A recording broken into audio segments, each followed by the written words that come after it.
¿Qué tal? Mi nombre es Gilberto Pineda Martínez, estudiante del cuarto semestre del doctorado en educación en el Corporativo de Universidades de Competencias Educativas y Profesionales. Nos encontramos en la asignatura Didáctica y Avances Tecnológicos, Unidad 6, Educación en línea. El diseño en línea como hackeo. Actividad 2. Video sobre la construcción social de la tecnología, la construcción tecnológica de la sociedad y la construcción tecnológica de un dispositivo tecnopedagógico.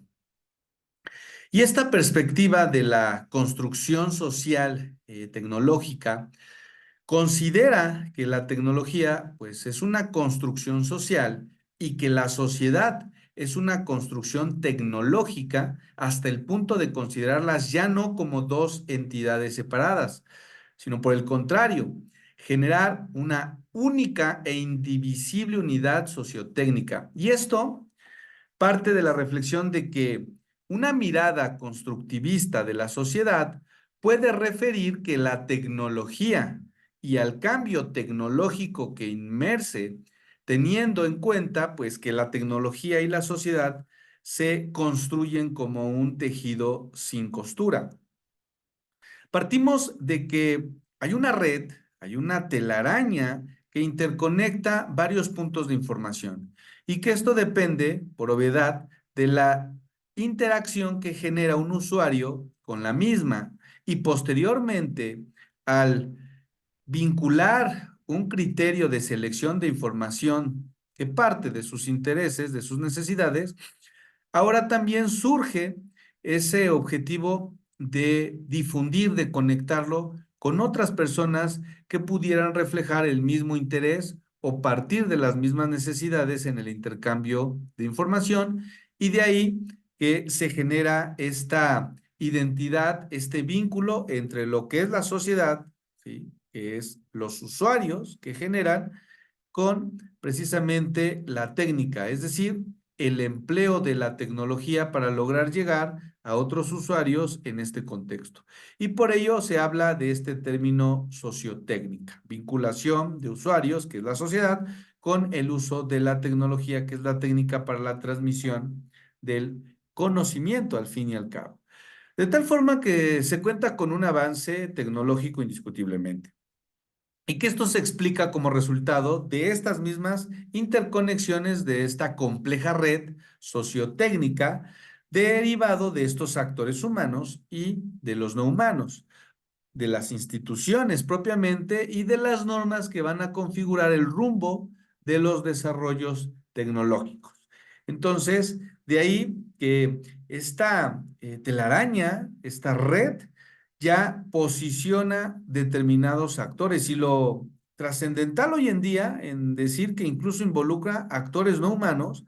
Ya podemos referir que a través de la inteligencia artificial se van construyendo ciertas características autómatas que simulan la interactividad, la interconexión de los propios humanos, de tal forma que pueden haber humanos como usuarios interactuando con inteligencia artificial que se comporta como un ser humano, como un usuario, pero que se dota de ciertas características de interés de un usuario verdadero, de un usuario humano. Y que pues esto marca ese avance tecnológico en la innovación. Entonces, el desarrollo, la evolución y el éxito de una entidad tecnológica que involucra dispositivo, un aparato, tecnología, pues no se entiende de una forma lineal si consideramos la descripción o enumeración de sus cualidades tecnológicas intrínsecas, sino que se analiza también la complejidad del interjuego, de variables políticas, económicas, sociales y obviamente tecnológicas en un dispositivo de lo que es bueno porque resulta exitoso. Entonces, en la medida en que se van cubriendo las necesidades, se va obteniendo éxito en el cumplimiento de metas, y esto involucra al usuario, pues la perspectiva siempre va a ser positiva, siempre va a ser vinculada a algo bueno. Asimismo, partimos de estas interconexiones, de estas interacciones propias que generan grupos y dispositivos, generando, produciendo a su vez un proceso de negociación y por obviedad de construcción de significados partiendo de interacción, partiendo de la selección, partiendo de la clasificación de información. La apropiación de algunos dispositivos y de sus funcionalidades, pues esto también genera una reducción en cuanto a la flexibilidad interpretativa que culmina en el proceso de estabilización del significado de un dispositivo o tecnología.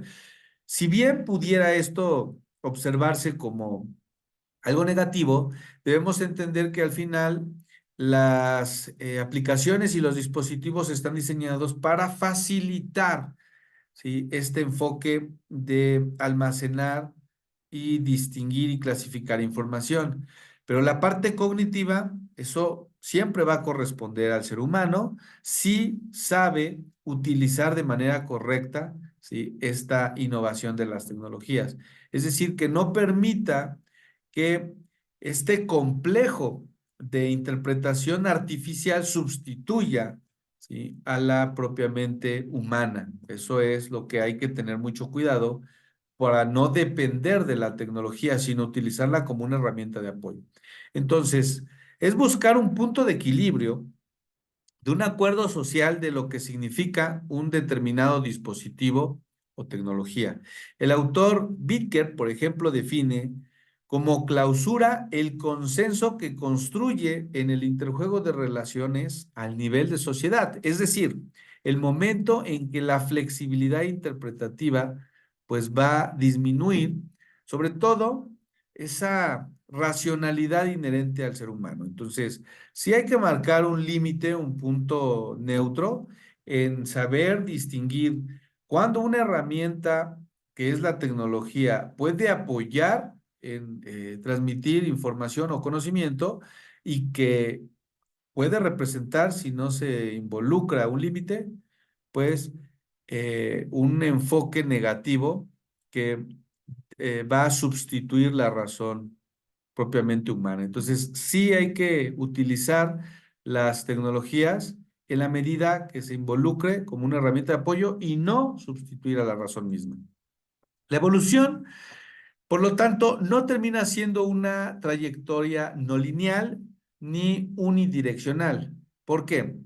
Ya que no se reduce exclusivamente el aumento cuantitativo de potencia y capacidades, porque en muchos casos significa la inclusión de estas características que originalmente no están previstas o la pérdida de funcionalidades importantes y que esta pérdida puede ser promocionada como una evolución, nuevas ventajas o mejoras. Entonces, de ahí la importancia y capacidad del ser humano para no perderse en este proceso de la evolución con el empleo de la tecnología o de las denominadas nuevas tecnologías. Entonces, el problema que intenta resolver, ¿sí?, este proceso tecnológico, pedagógico, identificando o no si es un problema tecnológico. Entonces, aunque debiera ser evidente que el problema a resolver es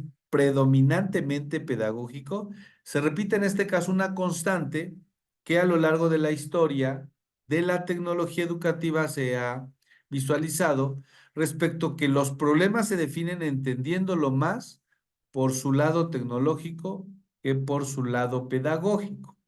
Entonces, si bien también existen problemas que pueden interrumpir el proceso de formación cognitivo o incluso en el modelo educativo pedagógico, también puede identificarse estas limitantes como no contar con las tecnologías adecuadas, que sean compatibles, por ejemplo, con las aplicaciones que se utilizan para una actividad lúdica o una actividad meramente eh, de conocimiento educativo, porque incluso el tema de la calidad o conexión propia de Internet puede afectar al logro de estos objetivos académicos.